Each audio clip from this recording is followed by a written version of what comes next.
네, 경제판 돋보기 시간입니다. 매년 이제 세계 정상들과 이 경제 리더들이 모여서 세계에 대한 경제에 대한 이야기들을 나누는 회의죠. 다보스 포럼인데요. 이게 코로나로 인해서 여름으로 연기가 됐고 좀 미니 형식으로 다보스 어젠다가 개막을 했습니다. 과연 이 리더들은 어떤 경제에 대한 고민들이 있는지 저희도 한번 이야기 들어보겠습니다. 오늘은 브레인코리아 인베스트의 신승용 대표와 함께합니다. 어서 오세요. 네, 안녕하십니까. 네. 자, 아쉽게 또 이 오미크론으로 진짜 회의는 좀 미뤄지긴 했지만 좀 화상 회의로 그래도 네네. 저희가 어젠다 정도는 들어볼 수 있는 회의가 개막이 됐습니다. 관전 포인트는 뭐라고 보세요? 네, 일단 앞서서 말씀해 주신 대로 올 여름 일단 확정되진 않았습니다. 기간은. 근데 확정되진 않았지만 그럼에도 불구하고 매년 1월 달 지금쯤해서 열렸던 어젠다 그 다보스 포럼 실질적으로 지금 현재 상황은 일단 그 전초전 양상으로 다보스 어젠다 2022가 지난 월요일부터 이제 스위스에서 개막을 했습니다. 중국 시진핑 주석이 기조연설을 했고요. 미국 바이든 대통령은 2년 연속해서 불참하는 일단 미국과 중국 간의 다소간의 그 갈등 양상 이 부분에 대한 어떤 그 상황이 계속 진행이 되고 있다라는 그런 생각이 좀 많이 들고요. 현재 여기서 가장 우리가 먼저 좀 찾아볼 부분 뭐니 해도 기후 문제 그리고 백신 불평등. 백신 불평등은 어찌 보면 전체적인 우리 경제에 상당히 밀접하게 영향을 주면서 정치적인 이슈로까지 발전할 수 있는 그런 상황이 아닐까라는 그런 생각입니다. 이와 별도로 PwC에서 2022년 글로벌 리더들을 중심으로 해서 설문조사를 한 부분이 있습니다. 2022년 시장 내 가장 큰 리스크는 무엇인가? 가장 큰 위기 상황, 위협 상황은 무엇인가를 설문조사한 게 있는데 사이버 리스크, 다들 아시죠? 해킹이랄지, 최근 들어서 NFT랄지, 아니면 비트코인이랄지, 가상화폐랄지 이런 부분들에 대한 보안, 해킹, 이런 관련된 부분들, 이런 그 자산과 관련된 부분들로 가상자산의 어떤 그 관심 상당 부분 늘고 있기 때문에 이와 관련된 사이버 리스크 부분들, 어찌 보면 글로벌 리스크에 대해서 CEO들이 가장 우려하는 부분 중에 하나일 것이다라는 이 부분은 상당 부분 금융 위기 내진 금융의 혼란을 야기할 수 있는 그런 부분이기 때문에 실질적으로 이 부분과 관련된 소위 말하는 이제 그 보안과 관련된 사이버 보안과 관련된 기업들에 대한 관심, 주식에 대한 관심 여전히 필요해 보인다라는 점 말씀을 좀 드려보고요. 두 번째가 이제 보건 리스크입니다. 세 번째 거시경제 불안정, 네 번째 기후 변화 그리고 지정학적 갈등. 지정학적 갈등은 미국과 중국 간의 갈등을 포함하면서 전체적으로 중동 리스크까지도 지금 안고 있다라는 점, 아프간 리스크까지도 가지고 있다라는 부분 생각이 좀 많이 들고요. 좀 특이하게 우리가 생각해 볼 만한 점, 보건 리스크와 사실상 기후 변화 부분이다. 그리고 거시경제의 불안정성은 어찌 보면 오미크론의 확산이랄지 또는 통화 긴축까지 포함되고 여기에 인플레이션과 관련된 리스크까지 포함되는 전반적인 이야기가 진행이 되고 있다라는 부분 좀 알고 계셔야 될 것 같고요. 보건 리스크는 백신과 관련된 불균형 부분이 되겠습니다. 선진국과 신흥국 또는 후진국 간의 백신 불균형. 이로 인해서 실질적으로 우리는 이미 경험을 하고 있습니다. 공급망 대란이라는 부분. 이 부분이 실질적으로 백신 보급의 불균형에 의해서 불균형 배경으로 해서 사실상 발발되었다라고 해도 과언이 아니다라는 부분 우리가 분명히 생각할 수 있지 않을까 생각이 됩니다. 일단 다시 한번 말씀을 드리면 다보스 어젠다 미니 다보스 포럼 2022 주요 의제는 기후 문제 그리고 백신 불균형, 의료와 관련된 부분이 아닐까 이렇게 생각이 됩니다. 말씀하신 것 중에 다보스 포럼에서 좀 꾸준하게 나오는 이야기가 기후 변화인 것 같아요.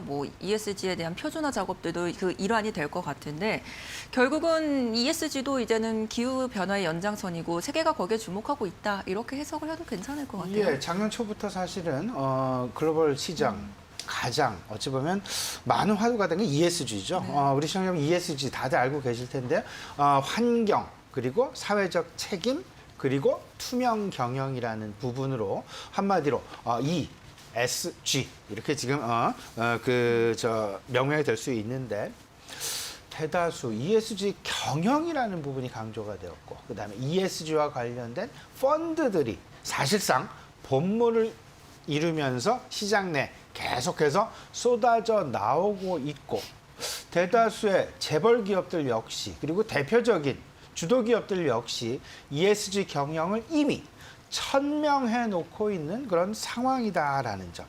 여기서 우리가 주목해야 될 부분, 주요 정부들도요, 우리나라 포함해서 미국 마찬가지입니다. 미국도 인프라 투자 법안을 지난 11월 5,500억 달러의 법안을 통과시켰는데 이 중에 50% 이상이 실질적으로 그린 인프라와 관련된 부분이었다. 소위 말하는 기후 변화를 대응하기 위한 그런 용도로 도로와 교량을 다시 개빌하고 대중교통을 주요 어떤 그 환경과 맞추게 되는 전기 친환경으로 바꾸게 되고 공항 역시 마찬가지고 전기 버스의 도입이랄지 화물 철도 이런 어떤 그 전반적인 인프라와 관련된 부분 이 인프라 중에서 특히나 50% 이상은 기후 변화를 미리 선제적으로 대응하기 위함이었다라는 점.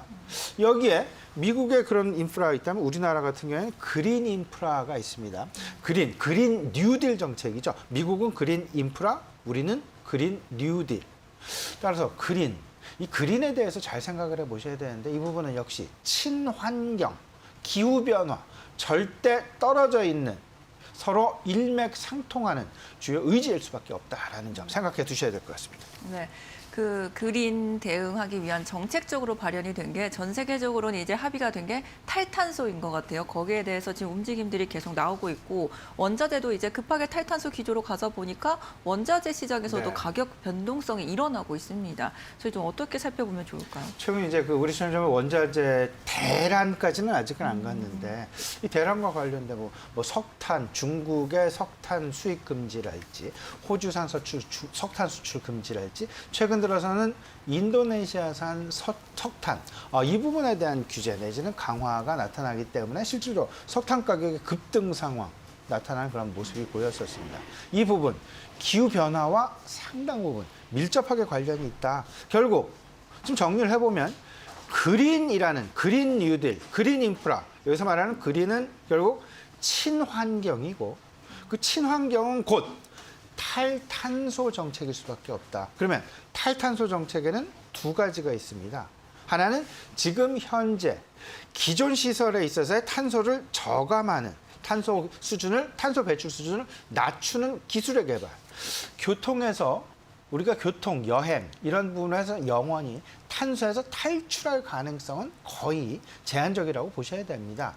탄소는 일단 나오게 되는데 그럼에도 불구하고 나오는 탄소를 줄일 수 있는 탄소 저감에 대한 기술을 얼마만큼 개발할 수 있겠느냐가 포인트 한 가지.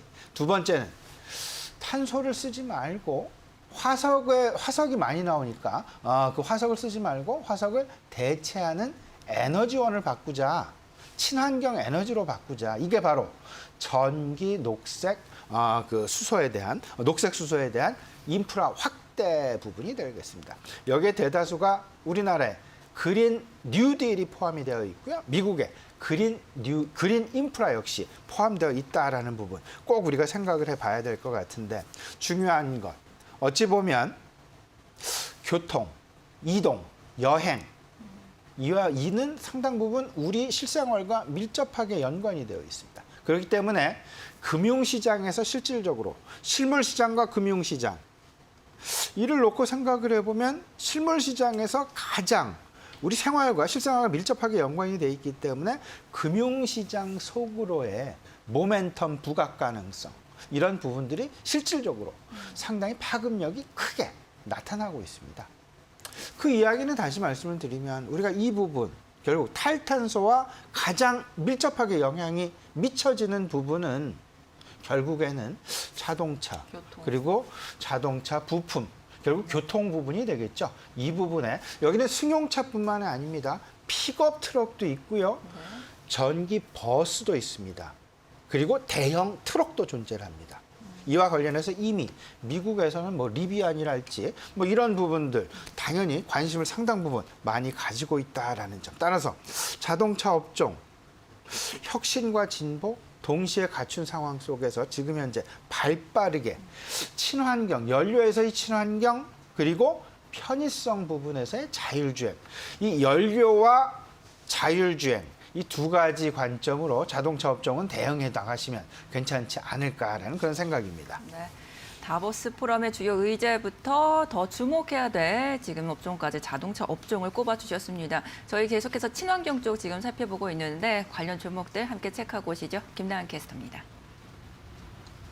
경제판 돋보기 시간입니다. 현재 열리고 있는 세계 경제 포럼 다보스 어젠다 회의에서는 기후 위기가 중요한 안건으로 논의될 것으로 예정됩니다.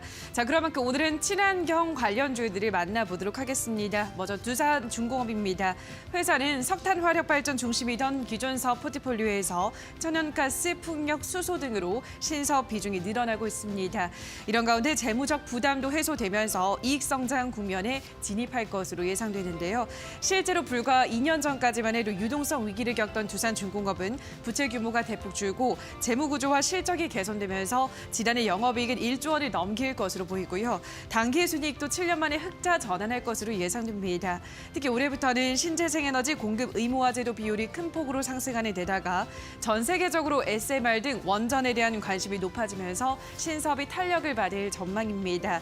신용 등급도 개선되면서 해외 사업 입찰도 유리해진 만큼 관련한 부분에서 독보적인 성과가 기대되는데요. 주가 흐름도 체크해 보시기 바랍니다.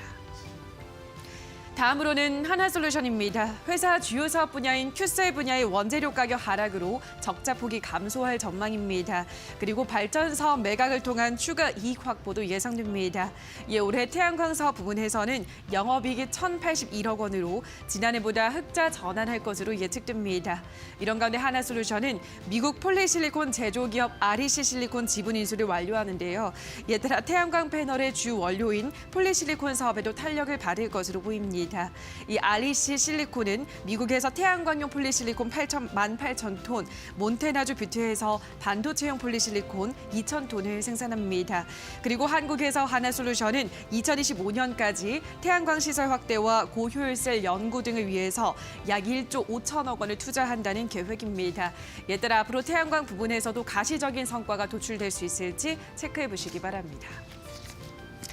마지막으로는 에코프로 HL입니다. 회사는 환경오염 방지와 관련한 소재 설비 생산 업체인데요. 정밀화학 소재를 제조하면서 국내 인프라, 친환경 인프라 관련 사업을 영위하고 있습니다.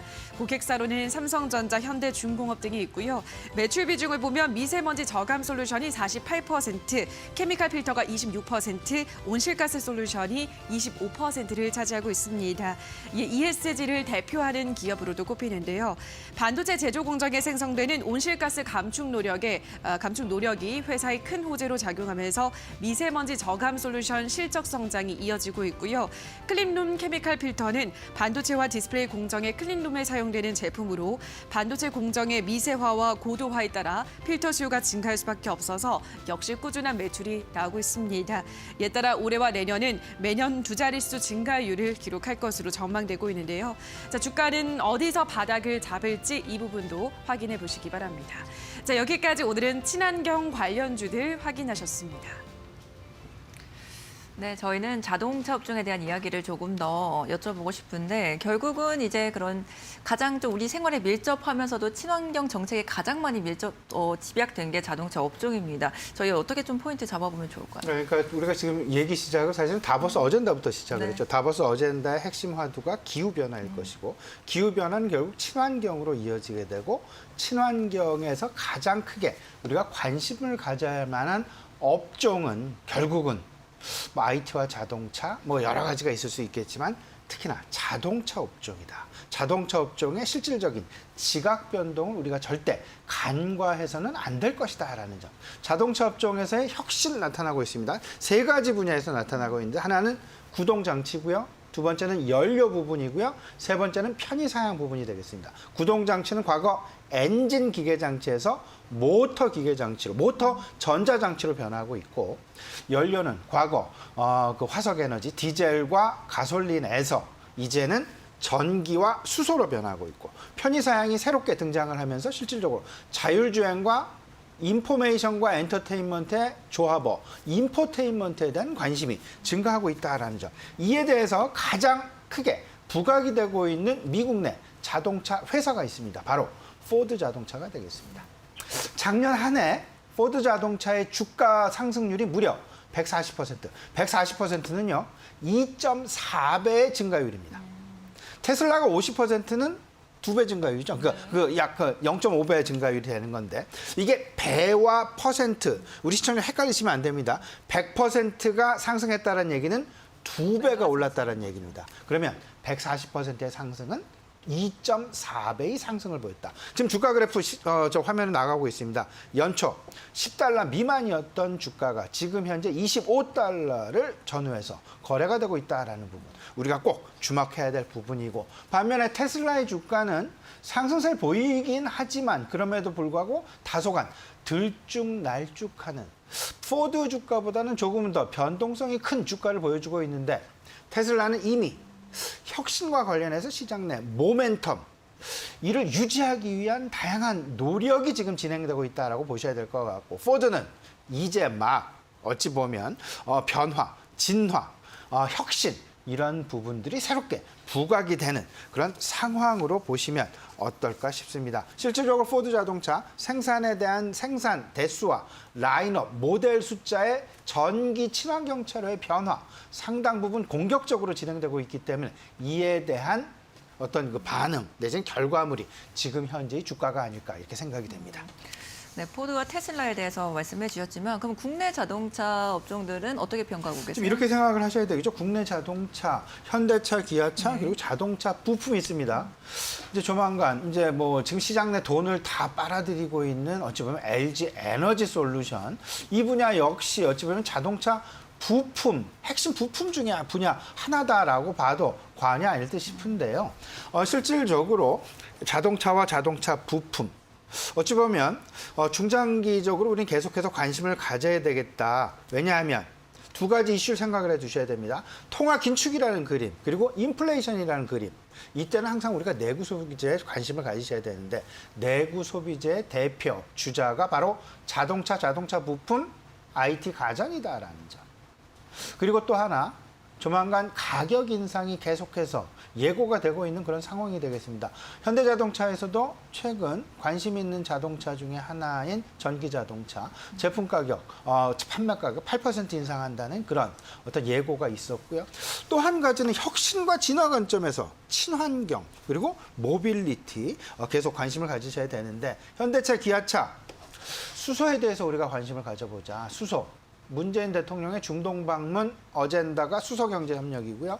베이징 동계올림픽의 어떤 그 관심 분야는 수소 인프라에 대한 확산입니다. 따라서 현대기아차가 가지고 가는 수소 관련 친환경 분야, 어쩌면 시장에 글로벌 투자자로부터도 상당 부분 관심거리가 될 수 있다는 부분 생각을 해보시면 어떨까 싶습니다. 네, 저희 이렇게 다보스 어젠다에 대한 이야기 들어봤습니다. 지금까지 칭승용 대표와 함께했습니다. 감사합니다.